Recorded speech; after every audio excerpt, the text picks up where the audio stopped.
네, 안녕하십니까. 오늘 2025년 10월 5일, 오늘 일요일입니다. 내일 원래 파워 시황, 월요일 날짜 올라가는 10월 6일자를 조금 더 빨리 올려드리는 차원인데, 뭐 빨리고 자시고도 없네요, 오늘은요. 다 계속 휴일이다 보니까.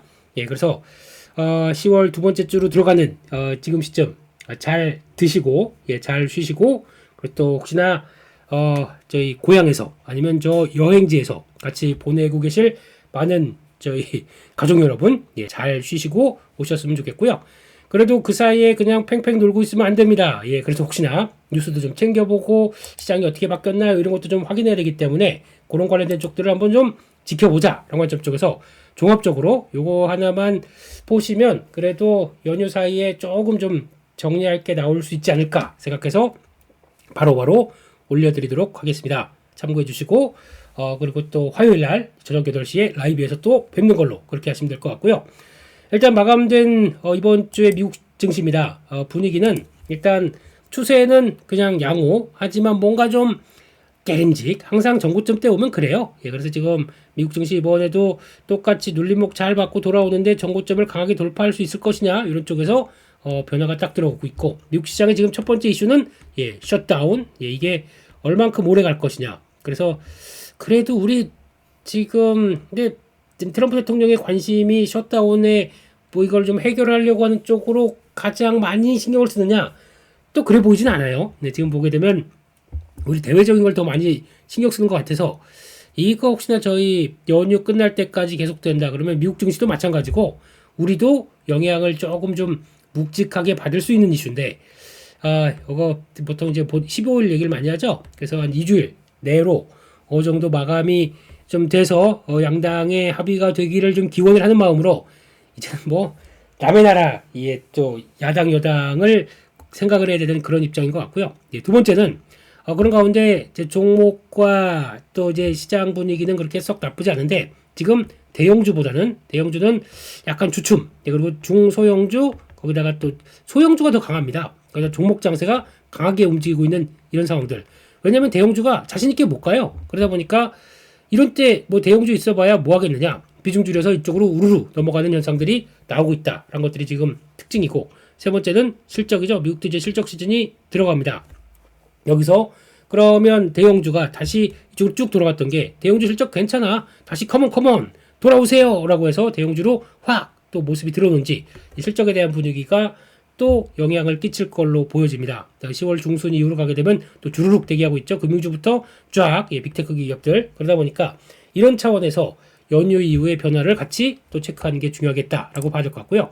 그래서 이제 미국 시장은 아마 셧다운의 부담감도 있기 때문에 게다가 또 거기서 나오는 지표들도 깜깜이가 될 수 있기 때문에 고용지표 지금 안 나왔습니다. 그렇기 때문에 연준이 뭘 믿고 어떻게 톤이 그렇게 강하게 나갈 수가 있을 것이냐. 금리나 한다라고 할 수 있는 강한 톤을 볼 수 있는 분은 우리 아시는 것처럼 우리 미란 선생님 스티브 성이 쓰시고 이름이 티브 미란 선생님 혼자 이제 강력하게 주장을 할 거기 때문에 나머지 위원들도 물론 살짝 돌아가는 모습들로 보여지긴 하겠지만 이런 쪽에서 나머지 그래도 기본 파월 의장과 함께는 또 대치되는 모습들이 살짝 또 보여지는 이런 알력 싸움이 좀 나올 거기 때문에 그런 쪽에서 뭔가를 더 강하게 기대하기는 좀 어렵지 않나 라는 쪽으로 일단 해석을 하고 미국 시장 추세는 유지되는데 그렇게 강하게 탄력받으면서 가나 이건 아직 잘 모르겠습니다. 그래서 그런 관점적으로 아마 저희 한 월화수 저희 주 쪽까지는 이어질 것 같고 주 중반 이후에는 본격적으로 셧다운의 여파가 나올지 이게 좀 가장 큰 핵심이 아닌가 생각이 됩니다. 그런 관점 쪽에서 매크로 지표 한번 좀 볼까요? 매크로 지표를 보게 되면 달러는 약간 약세입니다. 아직 97대까지 좀 내려왔고 근데 지금 10년물 국채금리는 다시 올라갑니다. 거기다가 이번 주 보니까 이번 주에도 국채 발행들이 쭉 대기를 하고 있죠. 이런 쪽에서 금리는 살짝 그걸 더 반영하는 것 같아요. 우리 지금 셧다운 기간이야. 그런데 지금 아직 불안한데 뭔 소리야? 라고 하면서 금리는 여전히 강세 기조가 유지돼 있다라는 쪽들인데 그렇다고 뭐 예전 수준처럼 4.2 이상으로 또 가기도 좀 어려운데 이게 여파가 길어지면 길어질수록 금리는 계속 또 살짝 올라가는 쪽으로 나오지 않을까라는 쪽이기 때문에 지금부터는 달러와 금리 계속 또 확인해야 될 것 같습니다. 원래는 일반적으로 달러는 쭉 약세로 갔는데 지금 셧다운 기간 동안에 그런 쪽에서 분위기는 아직 뭐 그렇게 본다라고 봐야 될 것 같고 환율도 어느덧 1,407원 그대로입니다. 바뀐 게 별로 없어요. 그래서 수출 이렇게 잘 되고 괜찮은데 자꾸 환율은 여전히 워낙 약세 쪽으로 가고 있고 이런 분위기 쪽에서 아마 이제 환율 협상을 비롯한 관세 협상이 보니까 또 우리 MOU 관련해서 3,500억 달러 이거 보냈다고는 하더라고요. 미국으로 보냈긴 했는데 미국이 그걸 가지고 오케이 그래서 진행을 하기 위해서는 아마 근데 분명히 그랬을 거예요. 우리 돈 없다. 환율 없는 외환 없는데 이걸 다 주면 어떡하느냐. 그래서 어느 적정 수준까지는 예, 통화 스와프 관련된 쪽을 좀 얘기를 했을 겁니다. 근데 그렇게 되면은 통화 스와프 인정하게 되면은 예, 이게 환율이 또 변화가 될 수 있기 때문에 그거 보자라고 봐야 될 것 같고 그 밖에 또 비트코인 그리고 이더리움 가상화폐는 할만합니다. 또 지금 연휴 기간 되다 보니까 어디 갈 곳 없는 자금들이 일로 들어가는 느낌도 살짝 들어가고 있고 한국의 자금도 꽤 있는 것 같아요. 뭐 그건 이제 추측이긴 하지만 네. 지금 주식시장 안 쉬니까 지금 할 수 있는 거 예, 가상화폐 거기다가 또 미국 시장 이런 쪽에서 관심이 높아지는 게 지금 현실인 것 같고 게다가 또 이번에 비트코인도 저 밑에까지 쭉 가다가 이제 다시 돌아오기 시작하는 거죠. 그럴 때 일단 뭐 저희 가치 투자에서도 기회다라는 쪽을 살짝 언급을 드렸기 때문에 혹시 뭐 관심 있으신 분들은 대응하셨지 않을까 생각되고 있고 유가는 다시 올라옵니다. 0.6%대로 올라오지만 그래도 60달러대 턱걸이 좀 그렇죠. 네, 아직까지는 유가는 계속 좀 누르는 느낌이 나요. 전 세계적으로. 그래서 이거라도 눌러놔야 관세에 따른 물가 인상 압박을 좀 벗어날 수 있는 걸로 볼 수 있지 않느냐라는 쪽에서 아마 좀 총력을 다해서 지금 유가는 누르는 모습들이 난다라고 봐야 될 것 같고 그럼에도 불구하고 안소가 예, 원자재 쪽들은 바로 고점을 향해서 계속 가기 시작합니다.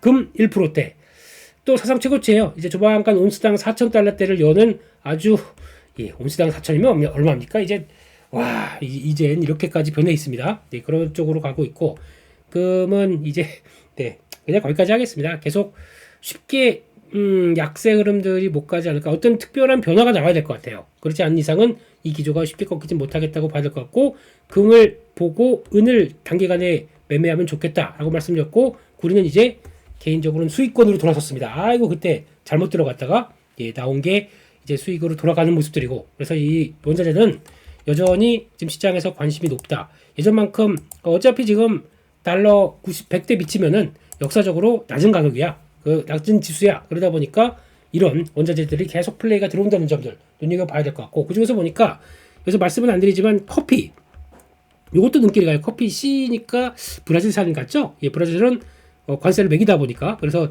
커피 같은 경우는 지금 지난달이었나? 얘가 아주 급등했다가 다시 춤춤했다가 다시 올라가려고 하고 있어요. 이런 것들도 그렇고 지금 하나씩 지금 다 탁탁 지금 변화가 나오고 있는 이런 모습들이기 때문에 원자재 쪽의 동향들은 계속 체크를 해야 된다라고 봐야 될 것 같고요.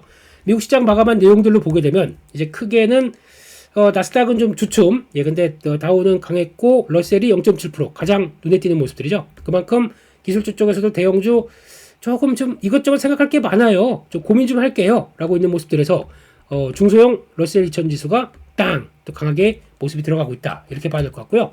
나왔던 지표들은 그나마 미리 준비가 됐던 지표는 발표가 됩니다. 근데 ISM 서비스 PMI 그러니까 지난번에 제조업 지표도 물론 약간 개선됐지만 좀 여전히 50대 미치고 이거는 50. 야, 미국이 서비스업이 50이다. 보통 안 좋아도 한 52대는 왔다 갔다 했다가 좋을 때 보면 뭐 57, 58 이렇게도 갔던 모습들인데 50대로 딱 발표됐다.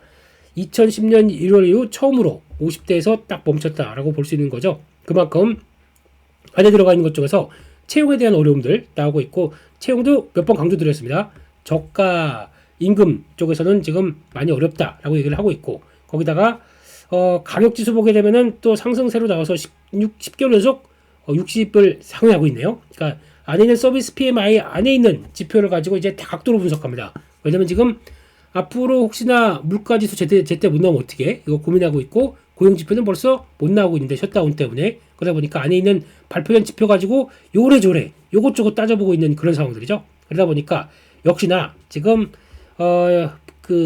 요 안에 있는 내용만 본다고 하더라도 물가는 계속 상승하고 있고 잘 보게 되면은 그 안에 이제 주택 가격 당연히 영향을 받겠죠. 금리가 안 떨어지다 보니까 그런 쪽에서 여전히 시장의 불안감은 계속 있다라고 하는 마당에 또 말씀드렸던 아마존의 제프 베조스 형님, 이분은 그냥 과거 CEO죠. 지금은 뭐 좀 이제 다른 일을 많이 하시고 그런 쪽에서 AI 산업에 대해서 고민을 줬는데, 일단 결국 지금은 AI 열풍을 버블로 규정한다라는 쪽으로 바라보고 있고, 거기다가 지금 원래 산업은 계속 성장할 것이다, 이 얘기는 좀 빠져 있어요. 요거 뭐 버블 얘기만 한번 하게 되면 기자들이 기사에 아주 대서특필을 하더라고요. 근데 결국은 그렇게 버블로 규정하고 있고, 몇몇 분이, 그러니까 이런 거 예를 들은 거거든요. 여성분이 명예인 회사가 가치가 뭐 수십억 달러 된다, 200억 달러 정도 된다, 뭐 AI 그 회사인데요. 그거는 그냥 넘어가겠습니다. 그런 쪽에서 그렇게 얘기하다 보니까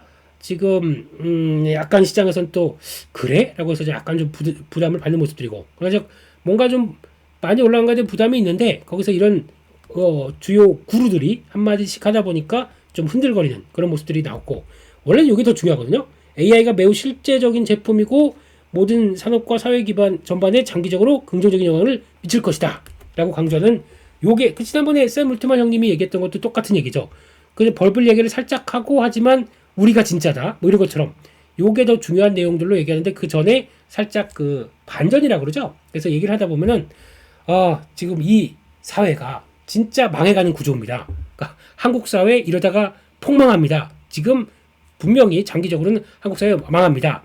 하지만 지금은 이런 얘기들, 그래서 여전히 뭐 이제 우리나라 생산성과 뭐 이런 거 쭉 얘기하면서 그래도 밝긴 하지만, 지금 뭘 못하게 되면 이렇게 한국 시장 망합니다.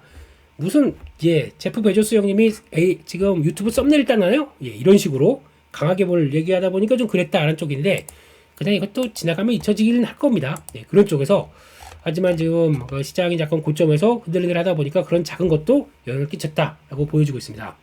그런 관점 쪽에서 이제 또 고게 나오기 시작하고, 테슬라가 일단 인도량은 크게 증가했습니다. 근데 선주문 얘기 나오죠. 그래서 그때 이번에 그 보조금이 이제 일몰되다 보니까 9월 말로 그때 강하게 들어왔던 것들 가지고 어차피 10월 달부터는 절벽 나올 텐데 라고 하다 보니까 주가가 다시 내려가는 모습들이 나오죠. 그러면 이제 거기다 보니까 이제 테슬라는 자동차 안 팔린다라는 쪽에 대한 부담감을 이제 또 뭘로 얘기할까 하다 보니까, 이번에 ES 관련된 쪽들도 3분기 만에 작년에 한 해치 다 설치했다 이런 식으로 또 강하게 나오기 시작하고 있고, 그다음 또 로봇 얘기하고 뭐 또 아시죠? 로켓 얘기하고 블라블라 하면서 이걸 또 계속 커버할 겁니다. 그런 과정에 테슬라는 최근에 많이 올랐기 때문에 당연히 차익 매물이 좀 받는 걸로 나오겠죠. 지금은 공격적으로 대응하는 자리는 아닌 것 같아요. 조금 좀 눈치 좀 보고 대응해야 된다. 쪽에서 테슬라는 너무 지금 빠르게 매매는 좀 어렵다라고 봐야 될 것 같고, 오히려 GM, 포드가 강하게 올라갔습니다. 이건 좀 이따 한번 볼게요, 뉴스에서.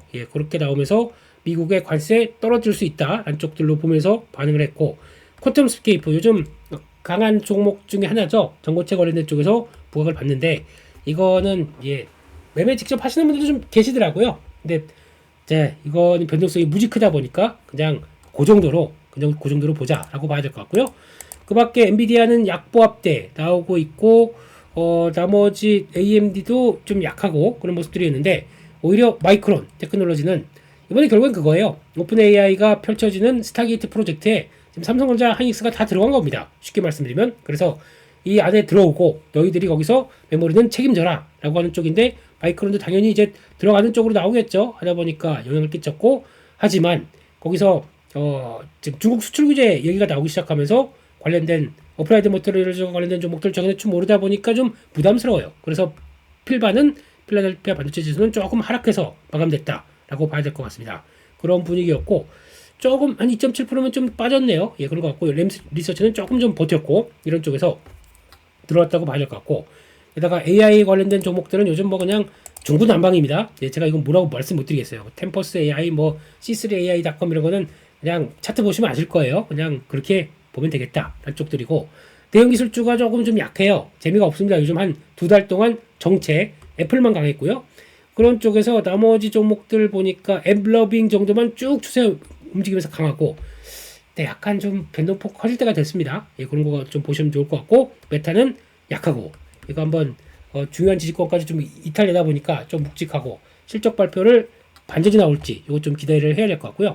종목 따라서 완전히 다릅니다. 지금 팔런티어는 7% 하락했어요. 이런 쪽에서 일단 최근에 나왔던 이제 소송도 한번 제기가 됐었고, 그리고 또 개인정보 보호에 대한 그 우려가 제기됐었고, 게다가 또 안드릴과 개발 중인 차세대 전자기기에서의 통신 네트워크에 대해서 취약점 발견했다라고 했는데, 요거 끝나고 나서는 안드릴과 팔런티어 동반적으로 얘기를 했어요. 말도 안 되는 소리 하지 마라. 우리 이거 전자 취약점 없다라고 반발을 했기 때문에 반등은 나올 것 같습니다. 근데 지금 분위기가 그동안 많이 갔던 종목들로 계속 관심이 돼서 푸시 하는 게 아니라, 그러면 지금 빅테크 기업들도 계속 갔겠죠. 이런 좀 강하게 갔던 종목들은 지금 부담을 갑니다. 부담을 가고 있고, 오히려 새로운 중소형주가 좀 막 부각받는 그런 장세 쪽이기 때문에 일단 너무 무리하면 안 되겠다 라는 쪽으로 바라보고 있습니다. 그렇게 보고 있고, 게다가 지금 시점에서는 또 양자 컴퓨팅 또 부각을 많이 받네요. 네. 예, 퀀텀 23%, 아이온큐 5%, 이런 식으로 리게팅 13%, 또 양자 컴퓨터 강하게 들어가고 있고요. 게다가 아마 이거 때 차트 보게 되면 약간 부담은 들어가는 자리예요. 근데 아마 이런 자리 쪽에서 뭐 특별히 다른 거 볼 거 없다 그러면 계속 또 쭉 좀 매수자 유입되는 경향이 있기 때문에 뭐 아직까지는 뭐 좀 그렇다라고 봐야 될 것 같고, 게다가 또 중국, 일본 기업 같은 경우는 일단 문 좀 안 열리고 있는데 묵직한 모습들이죠. 예, 중국도 국경절 연휴인데 그러다 보니까 이제 매도세가 좀 다 이어지는 모습들이고, 거기다가 지금 라스베가스 샌즈 원 리조트 이런 쪽들, 여행 쪽 관련된 쪽에서 리조트 지금 카지노 이런 쪽들이 하락세가 좀 크게 나오고 있는데, 이거는 마카오 방문자가 둔화됐다 한쪽에서 얘기가 되는 것 같은데, 요게 여파가 우리나라도 영향을 끼칠 수가 있죠. 막상 단체 여행객 6호 문을 열었는데 생각보다 덜 왔다라고 하게 되면 이것도 영향을 끼칠 수가 있기 때문에, 요거는 아마 지금 국경절 연휴 끝나는 시점과 우리 연휴 끝나는 시점 쪽에서 데이터를 좀 봐야 될 것 같아요. 근데 아직까지는 생각보다 데이터 나쁘지 않다 뭐 이렇게 나오는 것 같은데, 그거 일단 좀 보셔야 될 것 같습니다. 그렇게 봐야 될 것 같고, 비트코인 관련된 쪽들은 나쁘지 않고요. 좀 예적 강한 모습이기 때문에 괜찮은데, 서클 혼자 좀 약했다라고 보고 있고, 나머지는 뭐 그냥 그런 모습들입니다. 그리고 또 제약 쪽은 화이자 효과, 노브노 디스크 강하게 이어지고, 노브노 디스크가 FDA에 알약을 경구용 비만 치료제를 승인을 이제 받을 걸로 지금 기대를 하고 그러니까 지금 절차를 들어갔고요. 거기다가 이게 이제 온라인으로 판매할 수 있겠다라고 지금 얘기가 나옵니다. 온라인으로 판매해서 구독 모델까지 갈 수 있겠다라고 얘기를 합니다. 이제 경구용이에요. 그러다 보니까 경구용 쪽에 기술도 많이 발달됐구나라는 쪽들인데, 진짜 승인이 나는지 여부도 좀 중요할 것 같고, 그런 쪽에서 요즘 분위기 보게 되면 약간 제약 바이오 쪽들은 분위기가 그렇게 나쁘지 않습니다. 한국은 영향을 조금 덜 미치고요. 상대적으로. 예. 지금 거의 반도체로 쏠려 있다 보니까 지금 바이오 쪽들은 별로 관심이 없다. 이런 쪽으로 나가고 있는 게 지금 현실인 것 같은데, 기회도 나올 수 있는 종목들이 좀 있겠죠. 네, 그래서 그거 한번 좀 보자라고 봐야 될 것 같고요. 그래서 이번 주는 저희는 금요일만 열립니다. 하지만 주간 이슈들을 한번 볼 필요가 있겠죠. 그래서 지금 나오고 있는 상황들로 보게 되면 지금 연준 위원들 관련된 쪽에서 언급들이 좀 나올 거예요. 그런 쪽에서 좀 체크를 해야 될 것 같고, 그러다 보니까 일단 연준 위원들이 추가적으로 금리를 동결하거나 1회 인하를 전방이 9명, 2회 인하가 9명, 팽팽한 상황으로 해석을 하고 있기 때문에, 이렇게 되면 누구 한 사람만 넘어오게 되면, 그리고 또 그렇게 하겠죠. 자, 봐라. 지금 또 대세가 누군지. 그래서 파월 의장 내년 9월인가요? 여름까지만 하게 되면 거의 끝나. 그렇게 되면은 누가 대세가 되겠어? 이리 넘어와. 라고 해서 가게 되면은 금리 인하는 10월 말이죠. 예. 거의 이번에도 인하, 그리고 연말에도 인하 쪽으로 무게를 좀 두지 않을까 싶긴 합니다. 원래는 이렇게 되면 안 되는데, 원래 이렇게 되면은 연준의 독립성에 대해서도 얘기가 많이 나올 수밖에 없는 부분들이고, 그럴 수밖에 없는데, 그냥 대세를 따르겠다라고 하게 되면 그렇게 갈 가능성이 높겠다고 봐야겠죠.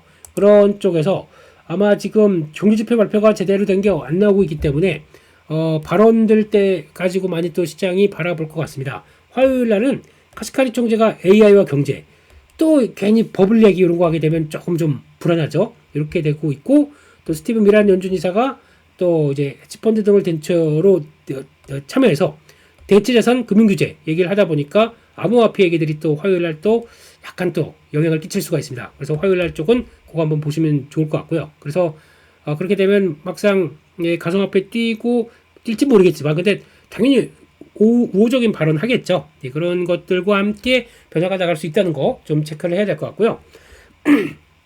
거기다 나머지는 파월앤존 의장은 목요일 날 있는 것 같습니다. 그런 흐름들이고, 네, 그냥 뭐 나머지 그렇게 뭐 아마 지금 그와 관련된 시장에 관련된 얘기는 좀 덜하겠지만 지금 분위기는 생각보다 그러면서도 맘만 먹으면 할 수 있지 않습니까? 네, 그래서 그런 것들 또 연준 부의장도 있고 하다 보니까 목요일 날 정도는 또 얘기가 나올 수 있겠다라는 쪽들로 보여지다 보니까 이번에는 아무래도 경제 지표보다는 발언이 더 중요하겠다라고 보여지고 있고요. 게다가 또 일본 얘기가 좀 나옵니다. 일본은 자민당 총재 선거에서 이제 다카이치 사나이 여자분이신데 이번은 예전에 경제안보 담당 상관 아베 전 총리의 거의 오른팔 아베 전 총리를 아베라고 지금 얘기를 하고 있죠. 그러다 보니까 이제 거의 아베가 멘토를 보여줬었고 그러면은 아베노믹스가 그대로 다시 재현실화 될 것이다 라고 하게 되면 지금 분위기는 그동안 약간 이제 BOJ를 통해서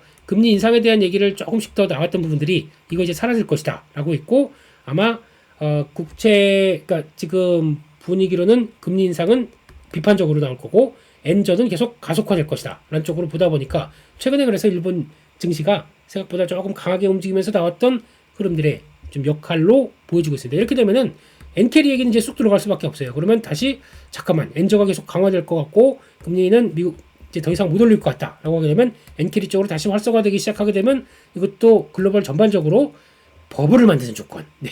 그쪽에 하나 플러스 알파로 추가되겠죠. 그래서 또 역사적인 때 아베노믹스가 다시 재부활 이것도 한번 눈길이 가고 있다라는 쪽에서 또 봐야 될 것 같습니다. 그래서 아무래도 자민당 총재 선거에서 이긴 분이 앞으로 총리까지 또 진격하면서 나올 가능성이 높기 때문에 그래서 지금 10월 말 의회에서 총리로 선출될 것임 거의 분명히 얘기를 한 상황이다 보니까 일본도 정책들이 그렇게 바뀔 것이다 이렇게 바라보고 있는 상황들이죠.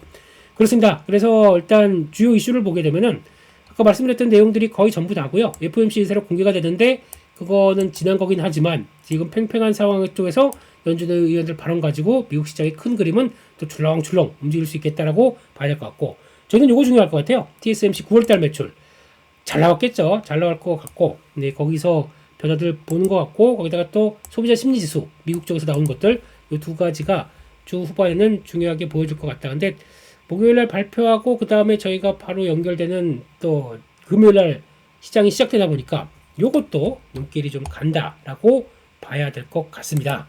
거기까지 보고 나머지들은 제가 만약에 직접적으로 뭐 시장이 열렸으면 좀 자세하게 볼 텐데 별로 볼 게 없습니다. 예, 그래서 실적 나오는 거 미국에서 펩시코, 델타항공 정도인데 뭐 이거 좀 그렇고요. 또 오페크 플러스 정례회의가 있는데 아마 증산 쪽으로 무게를 계속 두는 모습들이고 예, 트럼프 대통령이 조금 푸시를 강하게 하고 있다 안쪽들이 지금 좀 증산 쪽으로 예, 우리 적어도 예, 지금 유가 잡자 이런 쪽의 분위기다 보니까 그게 좀 나오고 있다는 것들 체크해야 될 것 같습니다.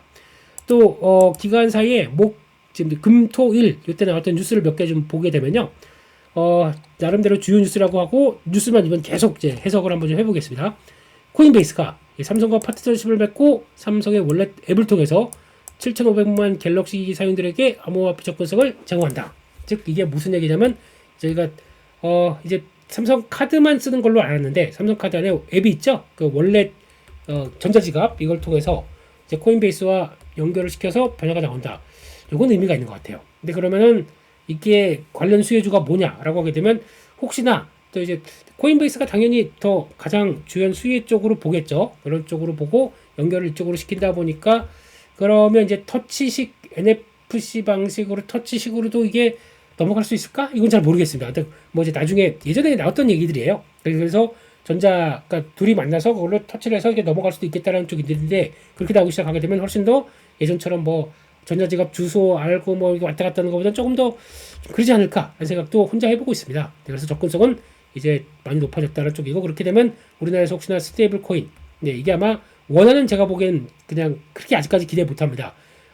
외환 그러니까 이걸 통해서 그러면 근데 우리나라 외국인 노동자들이 핸드폰을 사서 삼성 월렛을 깔아서 이거를 자국에 송금하는 뭐 이런 방식으로 가는 것도 조금 좀 어렵죠. 그분들은 다 약간 기간 폰 이런 거 뭐죠? 그것도 1년짜리 폰 쓰고 뭐 예전처럼 대포폰은 없지만 그런 외국인 등록증 가지고 하는데 또 불법 체류되게 이런 얘기 하면 안 되죠. 예. 뭐 아무튼 그건 좀 어려울 것 같아서 일단 어떤 식으로 나갈지 한번 또 체크를 해야 되겠다라고 봐야 될 것 같습니다. 그냥 의미는 있습니다. 이제 좀 우리도 완전히 변방 쪽으로 해석을 안 하니까요. 예, 그런 쪽으로 봐야 될 것 같고 두 번째 나노테크놀로지 시장 점유율 4위 메모리 업체입니다. 예, 그래서 마이크론 테크놀로지 밑에 있는 회사로 알려져 있는데 거의 뭐 DDR4급 중심으로 회사 생산을 하는 회사인데 지금 9월달 매출이 전년 대비 1.5배 이상 증가를 했다고 하게 되면 전년 대비 1.5배예요. 그러니까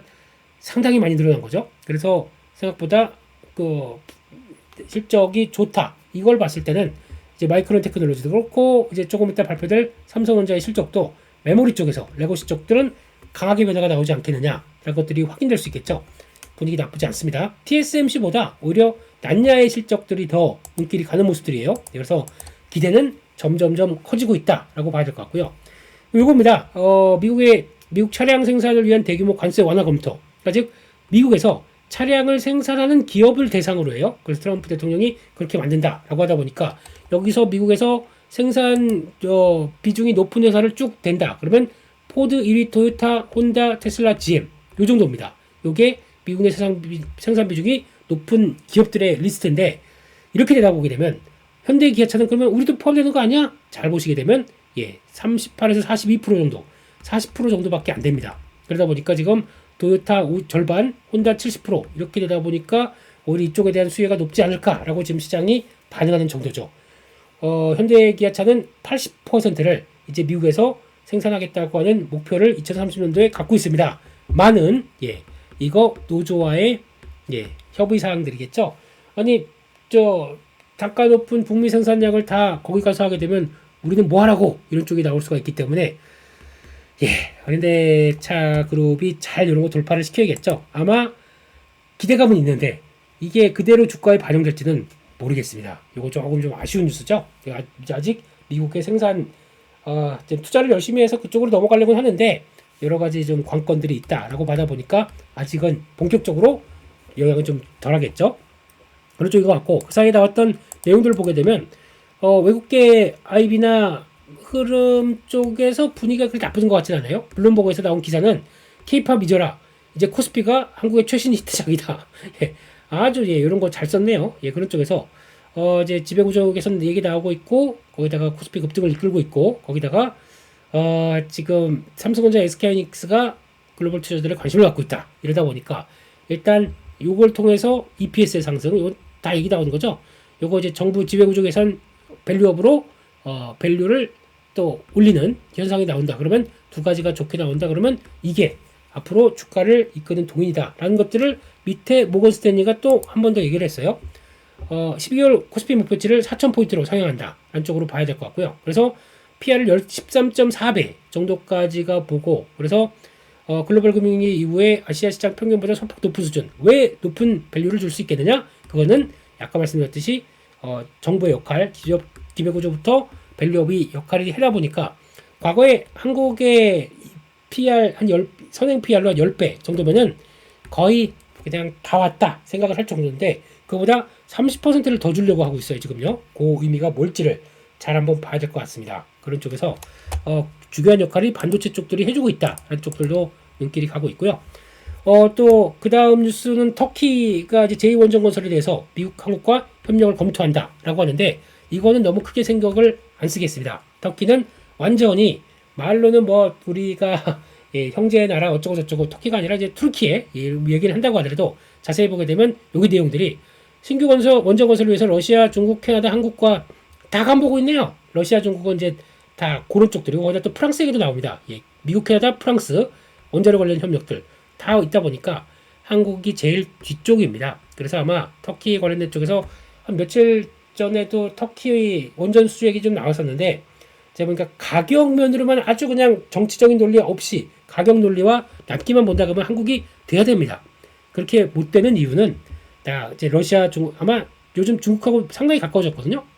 중국 쪽으로 갈 가능성도 좀 있다고 봐야 될 것 같아요. 그리고 추가 지금 1호기는 2026년 이제 또 지 원전 기술도 이제 추가로 또 높아가려고 하는데 러시아와 지난번에 했고 러시아로 또 몰아주는 것보다 중국 쪽으로 가서 약간 그 이제 북한은 좀 빼겠죠. 예, 중국과 러시아 쪽으로 조금 더 턴한 모습들을 가져가지 않겠느냐라는 쪽들인데 뭐 터키는 아시겠지만 지금 에르도안 정부 여기 들어오기 시작하면서 경제가 엉망이 됐죠. 그래서 솔직히 이번에 수주를 한다고 하더라도 워낙 리라 가치가 어떻게 될지 모르기 때문에 제가 보기에는 좀 모르겠습니다. 저는 안 했으면 하는 생각도 좀 들어요.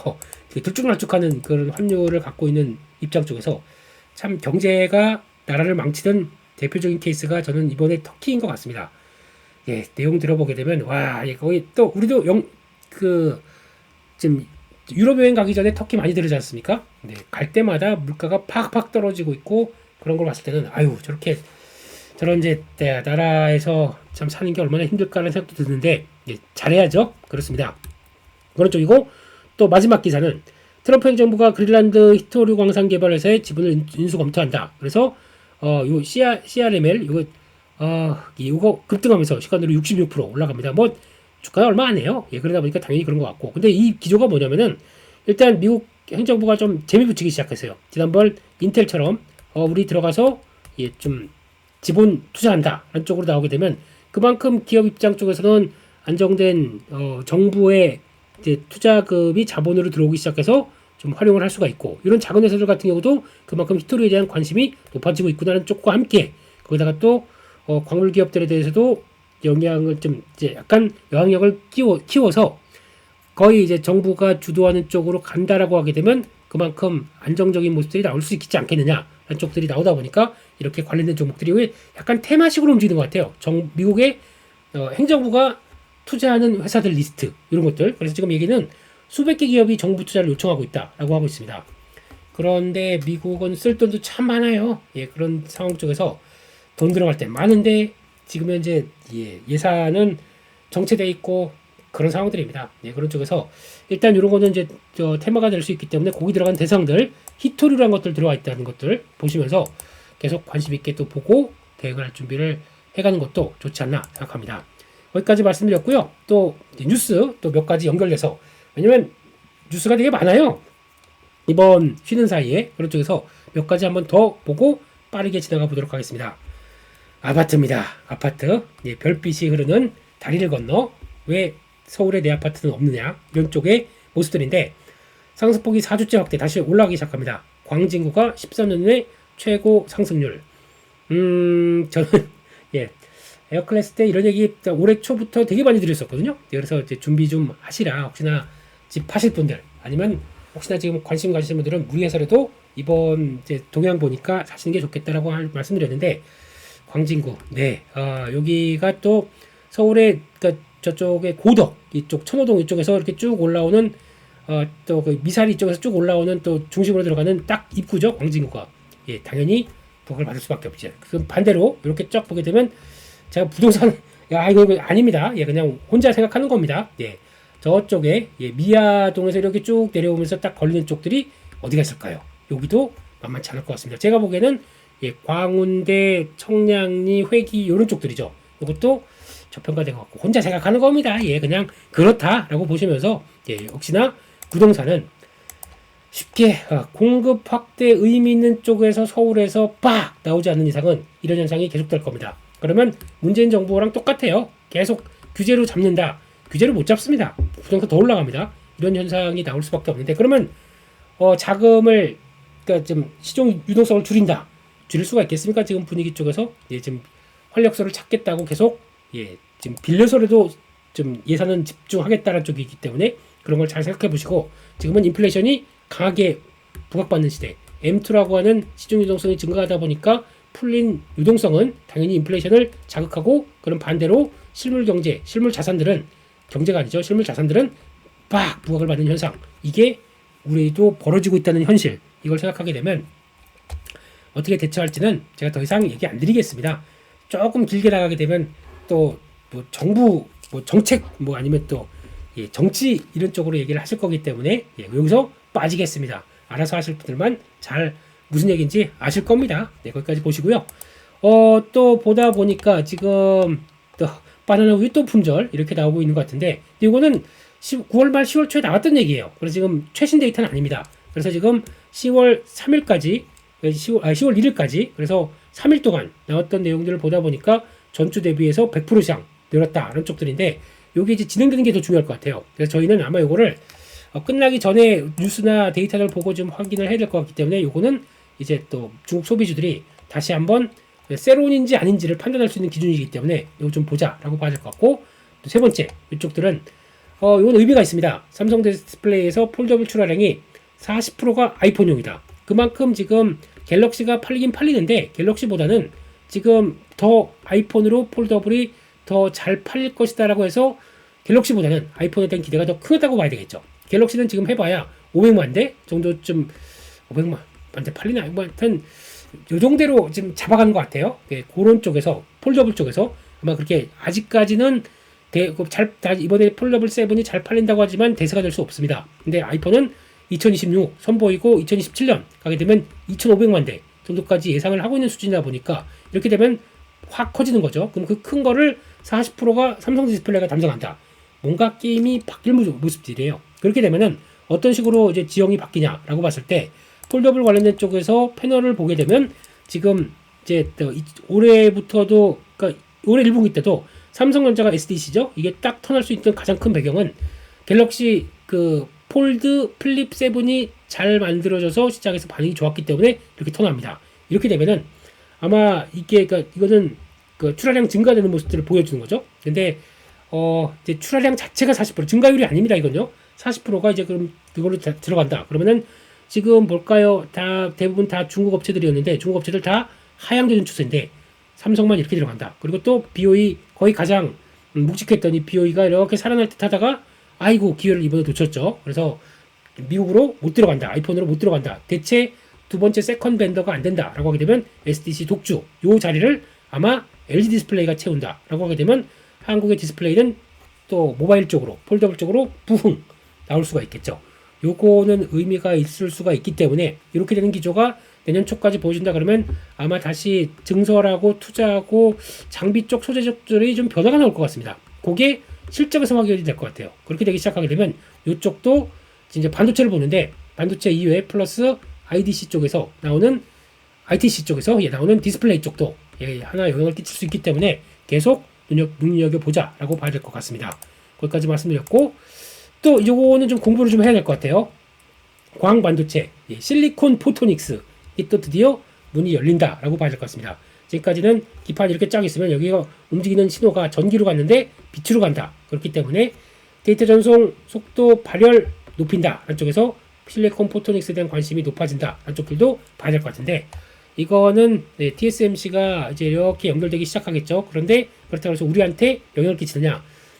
우리는 아직까지는, TSMC는 그렇게 되면은 밸류체인 자기네 거 쓰겠죠. 그러니까 우리랑은 지금 아직 연결고리가 없다라고 하는데, 마찬가지로 기판에 그 웨이퍼에 들어가기 시작한다 그러면은 메모리 반도체도 바뀔 수가 있겠죠. 그럼 거기서 연결될 수 있는 과정들, 이건 조금 더 같이 고민하고 생각해봐야 되겠다.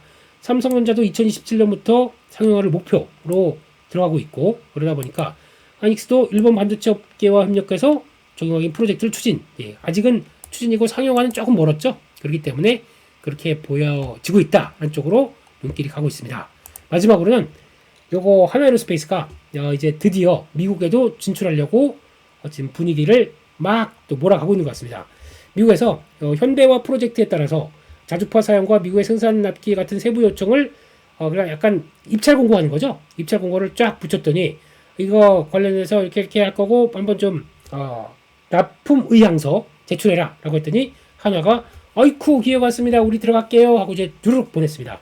여기서 성과 나오게 되면 또 다른 모습들이 나올 수 있겠죠. 그렇기 때문에 기대감은 살짝 하고 있다라는 쪽들인데, 아직 수주의 기대와 수주 받은 건 차이가 있기 때문에 그렇구나 라고 보고, 내용들은 또 계속 또 이렇게 봐야 될 것 같습니다. 여전히 방산 쪽도 아직 뭐 그렇게 크게 뭐 흔들릴 쪽은 아닌 것 같은 기대감이 있기 때문에 거기까지 보도록 하겠습니다.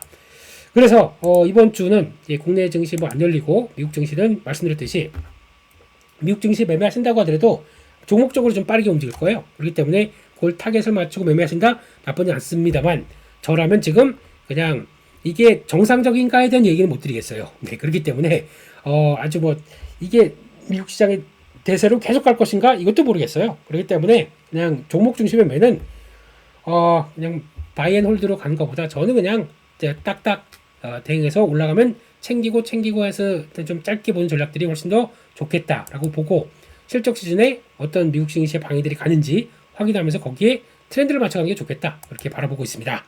여기까지 해서 말씀드렸고요. 네, 다 했습니다. 그럼 다시 푹 쉬는 모드로 가서 잘 쉬시고 영화 한 편 보시고 아니면 여행지에서 여행 즐기시고 가족들 친지들과 재밌는 윷놀이 그리고 또 아시죠? 화투 이렇게 그냥 좀 베푸세요. 그걸 또 이렇게 해서 끝까지 점당 거 다 계산해 가지고 다 계산기도 들기면서 하시는 분들 계시는데 그러지 마시고요. 명절이지 않습니까? 그냥 좀 베푸시고 그리고 또 넉넉한 또 연휴 되시고 그리고 또 즐겁게 맞이하셨으면 좋겠고요. 저희는 화요일 날 저녁 8시에 라이브에서 또 뵙도록 하겠습니다. 여기서 마치겠습니다. 감사합니다.